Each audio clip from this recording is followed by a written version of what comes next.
Howdy folks, and welcome. Today I've got something special. Matches from my EVO 2022 run. My first ever tournament and my first ever offline major that I've attended. I hope you enjoy the pools matches and check back here soon for a retrospective of my EVO trip. As always, stay groovy out there. That ends up becoming this whole collection of concepts that we can choose from. And then the designers sit down and try to assemble the character's kit and what move can we use for this one ability that we want to showcase. I think one of the most exciting parts of that is that openness allows us to go through and test boundaries. We'll always find a lot of stuff that we think is really cool, but we'll also find a lot of stuff that we feel actually it doesn't quite fit the character for this reason, and then the exercise of us trying to articulate why that doesn't work, either from a gameplay perspective, or actually that's the character isn't quite that sadistic. It's a little bit more like this, or the way in which the character actually is going to go through manifest through animation starts to come to life. We're able to start to set boundaries for ourselves and really hone in on what makes that character unique and special and distinct, just by virtue of going through and having this wide swath of ideas that were originally brought up. And then all the talented artists over at Future Club, I will go off and just start coming up with all sorts of crazy ideas. Being such a collaborative process, we end up having this really tightly unified vision between the two teams and what the character feels like in animation. So Skullgirls Mobile is a kind of a fighting RPG on mobile. The intent is to go through ways where we're known for, but make it more. One of the ways in which we look to go through and capture the core essence of a character in Skullgirls Mobile is just something called character ability. And every character has something that's a little bit different in that regard. So for example, Big Bang in Second Encore has a number of moves that include armor, which enables them to go through and absorb different hits when going through and starting combos and things along those lines. So in Skullgirls Mobile, because we don't have as many boots, we also just built into armor into Big Bang's dash attack, which inherently kind of gives him this rushdown quality that is able to kind of generally capture the feeling of going through playing Big Bang in Second Encore. But we're building a brand new character, obviously for Second Encore in general. What is the unique mechanic this character brings to the table? How are they going to feel differentiated from the rest of the roster is obviously an important question.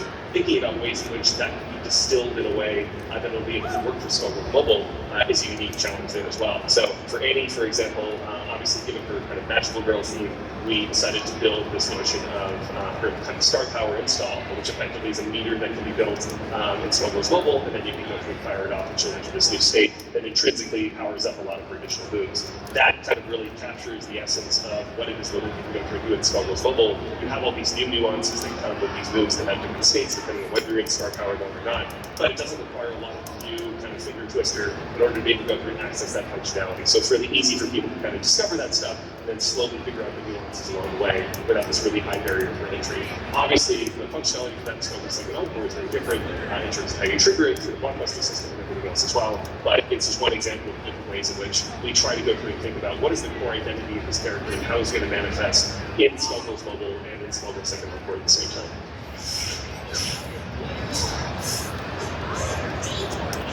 Each of the characters goes through this process with the roughs first. I'll get the rough animations in-game as soon as possible so we can tune them and make sure that we can extra frames or identify frames that we can cut.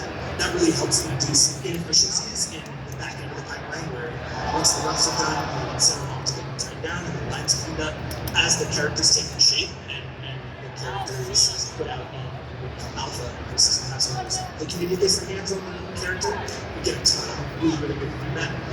Umbrella is kind of like a character of contrast. She's this cute, playful, temperamental little girl combined with this horrific Lovecraftian monster, which in many ways is kind of a microcosm of the thematic mashups that make Skullgirls so unique and charming. Umbrella was sort of the first character where we had hit the ground running. That was the first time that we were Alright, take it in. 0 to 100. I'm running. We get insatiably hungry monster. She cares about her and investment. Having that mechanic and working out exactly the rate at which the meter builds and whether or not even the UI meter for that made sense, whether it depleted or increased, or getting that feedback from the community became integral to that next act of the character's community. Being able to use that alpha period to get the character into players' hands and get that feedback immediately and make sure that we didn't have to go with our gut in one direction and just hope that people got it the way that was considered. But having that secondary perspective from the community informed sort of how the character is being received and how the mechanic is working was a really great learning experience, and also ultimately ended up making a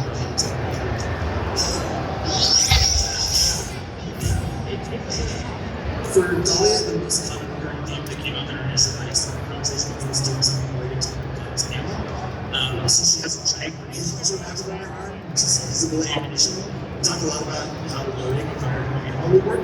Once they had concepts come in showing different types of ammo, everything from an incendiary round to shooting a giant spear that we we decided to explore different ammo types, and that's one of the main mechanics. This was pretty clear early on from the way it operates and presents itself. She's going to need to really regardless. There were so many cool ammo types that it just started to choose like different ones. Maybe they're choosing quite a few of them while exploring mechanics and also taking on those like these ammo types instead of just picking the same ammo type.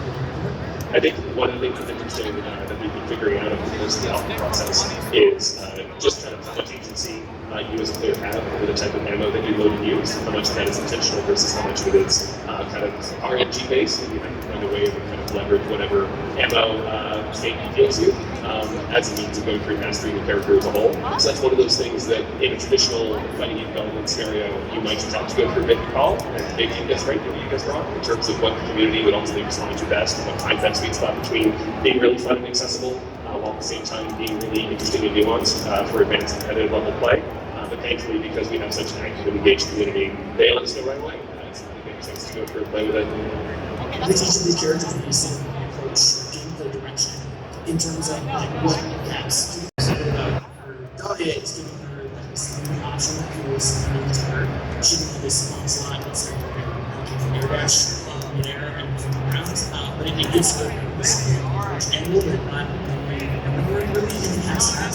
Building her moveset around that, and I can just use that to pressure as well. So using it in conjunction with the function was sort of the main goal.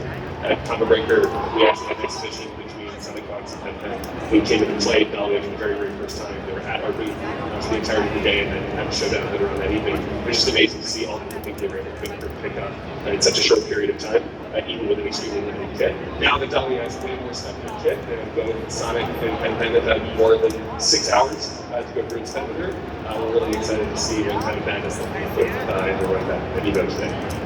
One of the first things that we do in figuring out our schedule for a character is how do we get to alpha as quickly as humanly possible. And for us, alpha basically means all of the core functional stuff that's needed for a character to go through and operate.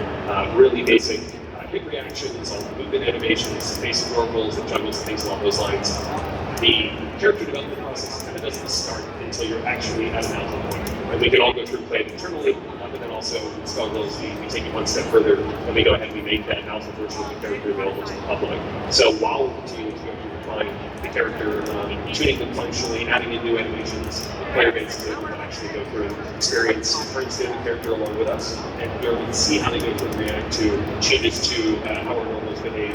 When we add a new special, we add a new super, as we repeat each of those new features, because a lot of those players are so eager to go through and basically take out whatever the new hotness is and figure out all the cool ways in which they can go through and apply it.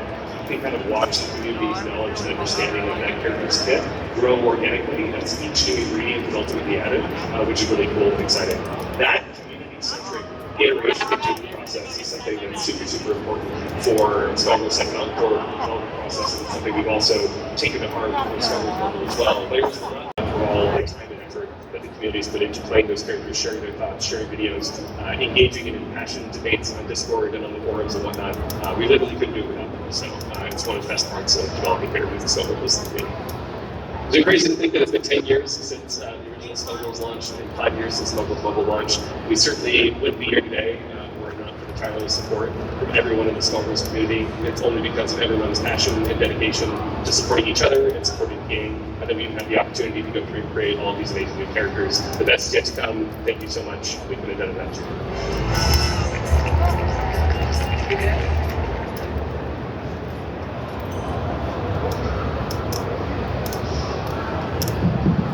It's time! It's time! It's Skullgirls time! Welcome to Evo 2022, and you're about to see the conclusion of an amazing Skullgirls run. Man, oh man, we've got so much for you to do. We've got reveals, we've got exhibitions, and we've got a top 8. But first, we're going to run back the exhibition from Combo Breaker, a Dahlia mirror match. I want everyone in the arena here to go get ready. Go get ready for this exhibition that we're about to see between Sonic Fox and Head Black Dog. Yeah. All right, who knows? How did this go last time? Sonic won. Sonic won. Let's see if we can turn that around this time. Of course. All right. Anything you guys want to say? You want to talk some trash right now? Well, let's punish you here, and we'll punish you in tournament, okay? All right, there we go. All right, let's see what we're gonna see right now. We're gonna load this thing up, and we're gonna get into it. It's gonna be a first and 3, y'all. Once it's done, it's time. All right, let's make some noise.